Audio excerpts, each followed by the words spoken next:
It's showtime, folks. Welcome back, everyone. We got another Chicago Blackhawks game day, baby. November 1st, day after Halloween. Day of the Dead, I believe, right? I believe November 1st is the Day of the Dead. Somebody can fact check me on that, but I'm pretty sure that's a thing, and I didn't just make that up. So, yeah, late one tonight. Late one. 9 o'clock game, Blackhawks, Oilers, Blackhawks at Edmonton. 9 o'clock start. Oh, boy. So this is going to be a late post game tonight. This is going to be a late post game. I'm thinking the game's at 9 o'clock, so what? It's going to end at, 11:30, 11:40. Then I got to record the post game, and then by the time it's up, it's probably going to be like 1 o'clock Central Time. So, yeah, that's not ideal, but, it is what it is. I can't control that NHL schedule, so it is what it is there. But, hey, Blackhawks Oilers, I will say Hawks Oilers games are always super entertaining. Like, I feel like those games never disappoint. They're always pretty fun games to watch, so shouldn't be any different tonight, I would think. The Connor versus Connor matchup, McDavid versus Bedsy. Just can't wait to see it, man. Can't wait to see it. I want to bring up a little stat here, actually. Just look at the stats, 11 games through the season so far. 1 month into the season, October is concluded, and Connor Bedard so far is producing at a rate that is equivalent to Connor McDavid and Leon Draisaitl. Actually, a bit higher. Think about it. I'll bring up the stats here from NHL.com. This is pretty cool stuff. Yes, we're just a month into the season, but it just goes to show just how impressive Bedard's month was. You could argue that was probably his most impressive month of the show so far. We're going to spend plenty of time glazing Bedsy today because I think it's warranted. But yeah, 11 games in the season. Bedard, 6 goals, 8 assists, 14 points, 11 games. Bedard did get credit for the second assist from that Jets game. I thought he should have been credit for the assist on Vlasic's goal, and they did finally credit him after the fact, after my video dropped, of course. So he had 2 assists in that game, which upped his total from 6-7-13 to 6-8-14. So good to see that for Bedsy.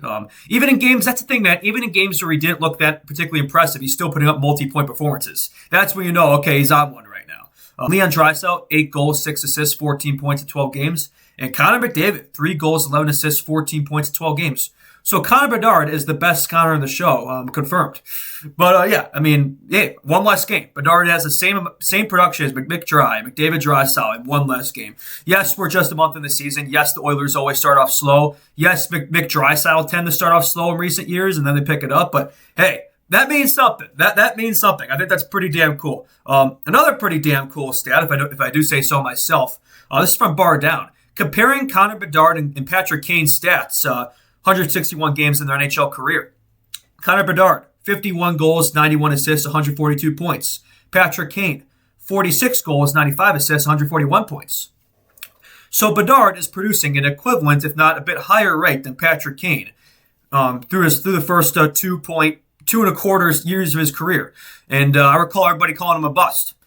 And also, let's look at the teams that both of those two played on their first few years. I mean, Patrick Kane played on the 07-08, 08-09, the 9-10. That 9-10 Hawks team won a cup. 07-08 team narrowly missed the playoffs. The 08-09 team made it to the Western Conference Final. Connor Bedard, first year, the Blackhawks team finished second to last in the league. Last year, they finished second to last in the league yet again. So far this year, we actually look like we have a competent team, but that's 11 games. So the fact that Bedard's put up pretty much the same level of production as Patrick Kane, through his teenage and so far 20-something year, no, that's pretty impressive, man. It's pretty impressive. Yeah, different eras too. You could say the production has increased. You would say in the Bedard era versus the Patrick Kane era. Maybe the scoring's a little higher now than it was then, but still, I would say Patrick Kane easily had more to play with. He had he had the Jonathan Tazes, he had the Patrick Sharps, he had the Duck Keys, the Brent Seabrooks, etc. Eventually, Marion Host had his third season, right? Whereas Bedard hasn't had that, right? He's had Frank Nazar, he's had Nick Foligno, he had Phil Kurashev, and right now he had Ryan Donato.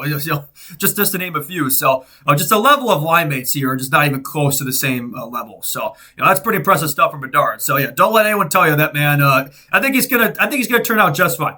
He hasn't really had a true first-line winger to play with yet in the show. And these are the stats he's putting up. Consistent 60, 70-point production. And this year looking like point per game, maybe 90, 100-point production. So you love to see that from Bedsy. I believe right now, 14 points, 11 games. Is that not like a 114-point base or something like that?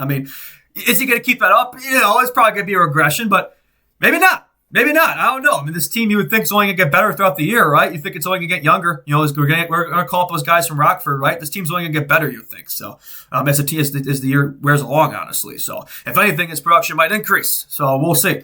As for the team itself, I would imagine, the Blackhawks probably start to regress. But I don't know if Benzie's ever going to regress this year. I don't know. We'll see. I hope he could keep that up and have another, similar month of November. If he could do that again, man, do that, because, they look at teams and where they're at Thanksgiving is where they're going to be for the rest of the year.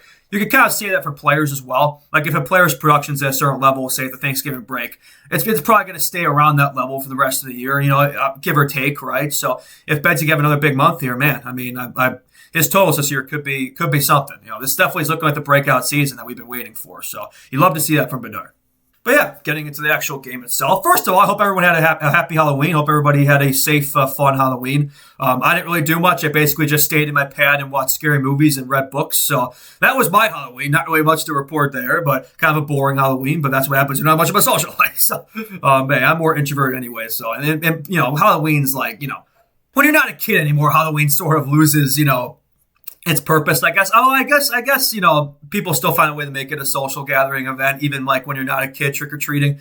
I mean, sure, trick-or-treating is not even much of a thing anymore. Like, not much people even came by our house. Like, I don't know if that just is kind of wearing off a bit. But yeah, like Halloween, I guess doesn't really matter what your age is. But I still think of it more as like a holiday for the kiddos. Like, I always think of it as like if you're an adult, practicing Halloween and stuff. I'm not judging. It's just like, I don't know. That's why I find it better just staying in my house watching scary movies or something. Like that's a good way for me to celebrate it. But hey, if people can make it a party or a gathering or whatever, sure. But sometimes Halloween can bring out well, I won't go too much into details, but Halloween, yeah, it's an interesting day. It's an interesting day. People use Halloween as an excuse to do certain things. So yeah, I just tend not to partake in it. I kind of just keep to myself. So, but yeah, getting to the actual game itself here. Yeah, this is the second game of a 6-game road trip. So hoping for a bounce back game, man. Hoping for a bounce back game. Obviously, the Hawks dropped 6-3 Thursday to the Jets. Probably the worst game of the year. It was either that or Sunday. So hoping for a bounce back game here, right? Hoping for a bounce back game.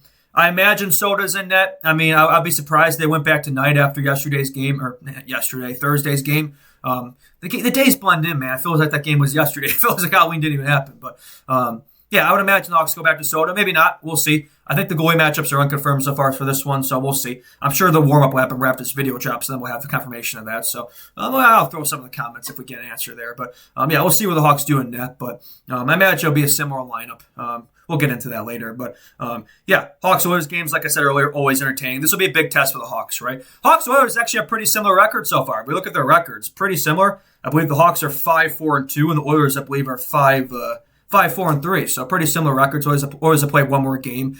They have one more point thanks to the extra overtime loss. But yeah, so far, I mean, this is a wild card game right now. November 1st, first of the month, baby. And this is a wild card game. I mean, who would have thought that a month of the season that we would be competing with the Oilers for a wild card spot? So yeah, again, we'll see how long that goes on for. I imagine the Oilers, it's been a bit of a slow start. They're going to turn it on, and for us, we've probably gotten off to a better start than expected, and it might start to wear off. We might already be seeing it here. I said it, before, like leading into this road trip, like this road trip will prove if this team's start to the season, can be sustainable, right? If we can get out of this road trip with a respectable record, we have a chance. If we don't, then the wheels can kind of fall off the tracks here. So we'll see what happens there. Also, by the way, the Hawks' new Every Shift episode dropped. I said I'd do a review of Every Shift episodes. I might still do that. This first one I thought was kind of mid, so I didn't really feel like a review was warranted. It was interesting, like it was some good behind the scenes stuff, but I just didn't really feel like a review was warranted. Like I didn't think it was interesting enough. It was mostly like the way beginning of the season, so not really the recent weeks. It didn't include the Bedard hat trick or anything. So not really the cinematic moments that of late. So. But we might do something for those episodes in the future. We'll see. But yeah, getting back to the game, I just went Every Shift tangent for some reaon. Look at some stats leading to this game. Oilers power play 30.3, third in the league. Not surprised. The Oilers always have a great power play. The Mick power play merchants, I like to call them. I'm just playing. But yeah, when you have the two best players in the league, arguably McDavid and Draisaitl, there's no surprise they have a great power play. Evan Bouchard, quarterback in the power play as well. I mean, that man's defense isn't the best, but hey, he does have a bomb from the point, so that's going to be effective there. Hawks power play 16.7. 6.7%. 24 for the league. That's going to need to see improvement, man. Yeah, if the Hawks are really going to go on a run here, they're going to need more from the power play. The power play has not been good enough. What has been good enough is the penalty kill, 85.1%, ninth in the league. Missing Neely Mikheyev. Hopefully he draws back in tonight. I'm not sure if he. I think he practiced yesterday, so he might draw back in. He might not. We'll see. But definitely want to get him back in there for the penalty kill's sake. And then the Oilers 83.3, 11th. So 9th and 11th Hawks Oilers penalty kill. Yeah. And then goals for per game. Hawks 3.27, 17th, and then 2.82, 10th. Yeah, the Hawks goalie stats definitely took a bit of a turn for the worse after that Jets game. We were probably due for a game like that to kind of level out the stats a little bit. But yeah, we definitely saw some regression there after that Jets game. Oilers 3.7, 18th in the league, so 17th, 18th goals for, goals against. And then Oilers goals against 3.17. Oilers actually have the exact same goals for and goals against per game at 3.17. Very interesting stuff there for the Oilers. So they've been the definition of mid so far to start this season. We kind of have been too, but I'd say maybe punch above our weight a little bit. Whereas versus them, they've probably haven't played to expectation so far this year. But yeah, getting into the lineups here, Oilers lineups. I'm going to refresh daily face-off here, make sure we have the current lineups for the Oilers. Yes, we got Ryan Nugent-Hopkins with Connor McDavid and Andrew Mangiapane. Mangiapane that added in the offseason there, the former Calgary Flame, Washington Capital. So, Hopkins and Mangiapane with McDavid, interesting stuff. But we'll see how that rolls tonight. McDavid obviously been a bit of a slow start to the year for him, but he tends to cook us when he plays us, so I wouldn't be surprised if he got on the board tonight. It's Connor McDavid, so it feels like he's probably been due for a big game this year, so gonna have to watch out for him tonight at home in Edmonton, Alberta. So he's gonna be pretty fired up tonight, I imagine. And second line, Vasily Podkolzin, the former Canuck, Leon Draisaitl, the big bad German there, and Jack Roslovic they had in the offseason there. Draisaitl, you think McDavid normally cooks us, but Draisaitl especially, if you look up Leon Draisaitl's stats, like career versus the Hawks, it's very rare for him to go a game without getting something against us. I think he has a streak right now, or if he has or had a streak against us of production, consecutive games of a point or something against us. Draisaitl, when he plays the Hawks, he feeds on us, man. He absolutely fiends on us. So hopefully we can shut down McDry tonight. That's gonna be the key of this game. If you could shut those two down, you got a pretty good chance to win. Speaking the obvious here, if you shut down their two best players, you have a good chance to win the game. True big brain stuff going on out here. But it's true, though, for the Oilers, man, because the Oilers don't really have that depth. It's star power, man. So, if you could shut down McDavid and Draisaitl, or at least you're not going to shut those guys down completely. They're always going to do something, whether it's a goal or assist or whatever. But, if they're having kind of iffy nights, then the rest of the team, they don't really have those guys who are probably going to step up. So, their team kind of runs through those guys. Not to say they don't have solid secondary support, but it's really the Edmonton Oilers will go as far as McDavid and Draisaitl take them. That's the way that team's been constructed throughout the era. So they've seen some improvements throughout the lineup, but not enough to go all the way. They've been to consecutive Cup finals and lost, to the Panthers, and hoping to, third time might be the charm this year. We'll see if that's the case for them. McDavid signed that short-term contract extension. Only 2 years though. Only a 2-year contract extension for McDavid. So you think even he's okay, well, we better make it happen these next 3 years or I'm out of here. And I'm going to come to Chicago. Might be probably being delusional there. But, hey, McDavid has been quoted saying how much he loves playing at the United Center in Chicago. I'm just saying. I'm just saying. So maybe this is a little Blackhawks audition for Connor McDavid, right? Because by the time 2028 rolls around, that contract is up, but the Hawks are going to be a playoff team, right? The rebuild's going to be over.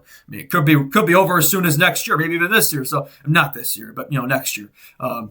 I'm mostly being delusional right now. I'm mostly joking. Not entirely joking, but I am mostly joking. I'm mostly just trying to rile up the Oilers fans who might come across this. Anyway, that was a little McDavid contract extension tangent. Oilers' third line, Matthew Savoie. I believe he's related to Sam Savoie of the Blackhawks. Don't quote me on that. Adam Henrique. It's over. 2012 Devils reference. And Trent Frederick. And then they got Isaac Howard, the Iceman, former Lightning draft pick. I guess he didn't want to play there. And then David Tomasek.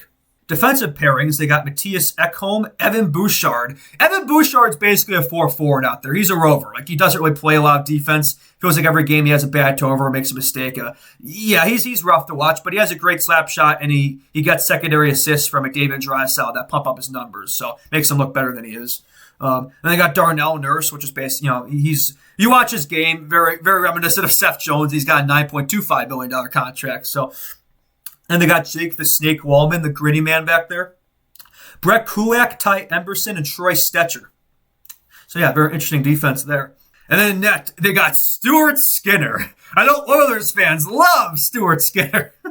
Yeah, the Edmonton native, right? The hometown boy, and very hot and cold. Well, mostly cold, occasionally hot, but yeah, just one of the more inconsistent netminders in the league right there. So, yeah, I know Oilers fans, yeah, big fans of Stuart Skinner. I'm joking. You check Twitter every day, and there's people slandering Stuart Skinner on there, especially Miyamoto on Instagram. I know that. The Calvin Pickards are back up. A couple big losses for Oilers right now. I know Zach Hyman is on IR, so that's a big loss for them. You know, he's great in the power play net front, right? Shaq Hyman is Charles Barkley would say. So, yeah, they're definitely missing him. Blackhawks legend Matthias Janmark's out right now. He's on IR, and then Kasper Kapanen's out as well. So, couple major minor losses I'd say for the Oilers there. So, couple injuries there.